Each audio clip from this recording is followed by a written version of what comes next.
नमस्कार बंधुरा आज আমরা জানবো বাইকের টিউব আসলে কি কাজে লাগে এবং এর উপকারিতা কি। তাই ভিডিওটা শেষ পর্যন্ত দেখবেন আর নতুন হলে চ্যানেলটা সাবস্ক্রাইব করে রাখুন।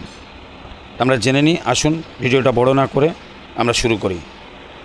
বাইকের টিউব হচ্ছে টায়ারের ভিতরের থাকা বাতাস ভরা এক ধরনের রবারের নল।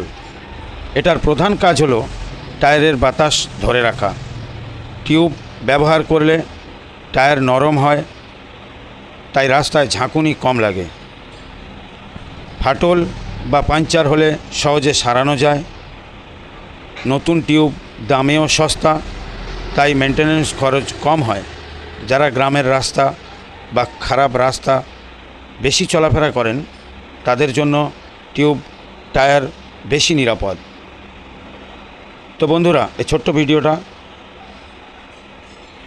এই বাইকের টিউবের উপকারিতা, যদি ভিডিওটা ভালো লেগে থাকে তাহলে একটা লাইক দিন, কমেন্টে আপনার মতামত জানাতে ভুলবেন না। আরও নতুন ভিডিওর জন্য আমাদের চ্যানেলটা সাবস্ক্রাইব করে রাখুন। Thank you.